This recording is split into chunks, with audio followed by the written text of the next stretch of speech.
March 18, 2024 பரபரப்பான ஒரு காலை நேரத்தில் வெளியானது அந்த அறிக்கை. மக்களவை தேர்தலில் போட்டியிட காங்கிரசுக்கு 10 தொகுதிகளை ஒதுக்கி இருந்தது திமுக. எதிர்பார்த்த முடிவுதான் என்றாலும் லிஸ்டில் தப்பியிருந்த ஒரு தொகுதி மூத்த அரசியல்வாதி ஒருவரின் அரசியல் வாழ்க்கையையே கேள்விக்குறியாக்கியிருந்தது. இந்த முறை திருச்சியில்தான் போட்டியிடுவேன் என மீடியாக்களிடம் அடித்து பேசியிருந்தார் அந்த அரசியல்வாதி. ஆனால் காங்கிரசின் லிஸ்டில் அவர் கேட்ட திருச்சி தொகுதியே இல்லாமல் போனதுதான் இதற்கு காரணம். யார் அந்த அரசியல்வாதி? அவரது அடுத்த நகர்வு என்ன? திருநாவுக்கரசர் தற்போதைய திருச்சி மக்களவை தொகுதியின் எம்பி. புதுக்கோட்டை மாவட்டம் அறந்தாங்கி அருகில் உள்ள தீயத்தூரில் 1949 ஆண்டு பிறந்த இவருக்கு சிறு வயது முதலே அரசியல் அத்துப்படி.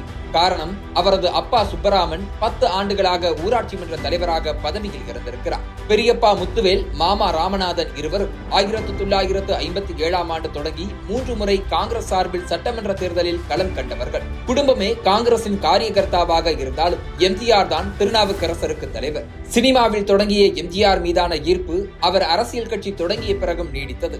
மாணவர் போராட்டங்களில் திருநாவுக்கரசரின் பெர்ஃபார்மன்ஸை பார்த்து இம்ப்ரெஸ் ஆன எம்ஜிஆர் 1977 ஆண்டு அதிமுக சந்தித்த முதல் தேர்தலிலேயே அவருக்கு வாய்ப்பளித்தார். சட்டம் படித்து முடித்து 27 வயதில் தேர்தல் களம் கண்ட திருநாவுக்கரசர் அறந்தாங்கி தொகுதியில் 10,000 வாக்குகள் வித்தியாசத்தில் வெற்றி பெற்று எம்ஜிஆருக்கு இன்ப அதிர்ச்சி கொடுத்தார். காரணம், அந்த தேர்தலில் புதுக்கோட்டை சுற்று வட்டாரத்தில் அதிமுக வெற்றி பெற்ற ஒரே தொகுதி அறந்தாங்கி மட்டுமே.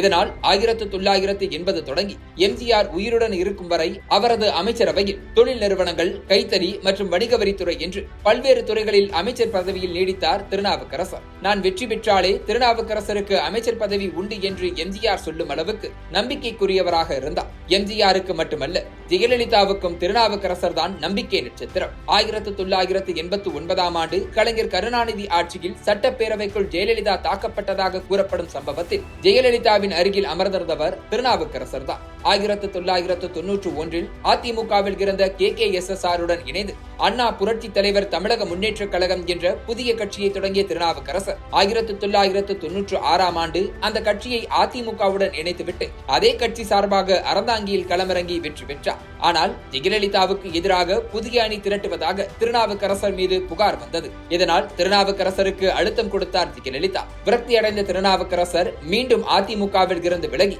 எம்ஜிஆர் அண்ணா திராவிட முன்னேற்ற கழகம் என்ற புதிய கட்சியை தொடங்கினார். பின்னர் 1999 ஆண்டு நடந்த மக்களவை தேர்தலில் திமுக பாஜக கூட்டணியில் போட்டியிட்டு புதுக்கோட்டை மக்களவை தொகுதியில் வென்று முதல் முறையாக நாடாளுமன்றம் சென்றார். 2002 தான் தொடங்கிய கட்சியை பாஜகவிலேயே இணைத்தார் திருநாவுக்கரசர். அப்போது பிரதமராக இருந்த வாஜ்பாயின் குட்புக்கில் இருந்ததால் மத்திய இணை அமைச்சர் பதவியும் திருநாவுக்கரசரை தேடி வந்தது. 2004 பாஜக அதிமுக கூட்டணி ஏற்பட்டதால் திருநாவுக்கரசருக்கு சீட் கிடைக்க விடாமல் முட்டுக்கட்டை போட்டார் ஜெயலலிதா. இதனால் பாஜக அவருக்கு ராஜ்யசபா சீட்டை ஒதுக்கி தேசிய செயலாளர் பதவியையும் கொடுத்து சாந்தப்படுத்தியது. 2009 திராவிட கட்சிகளுடன் கூட்டணி இல்லாமல் தேர்தலை சந்தித்த பாஜக ராமநாதபுரத்தில் திருநாவுக்கரசரை களமிறக்கியது. வாஜ்பாய் அலை முடிந்து பாஜகவில் அத்வானி அலை அடிக்க தொடங்கியிருந்த அந்த நேரத்தில் திருநாவுக்கரசருக்காக பிரச்சாரம் செய்ய அத்வானியே வந்திருந்தார். ஆனால் அத்வானியின் இந்துத்துவ கொள்கையும் இஸ்லாமிய வெறுப்பும் தமிழ்நாட்டில் எடுபடாததால் திருநாவுக்கரசர் தோல்வியடைந்தார். இந்த தோல்விக்கு பிறகு காங்கிரசில் தஞ்சமடைந்த திருநாவுக்கரசர்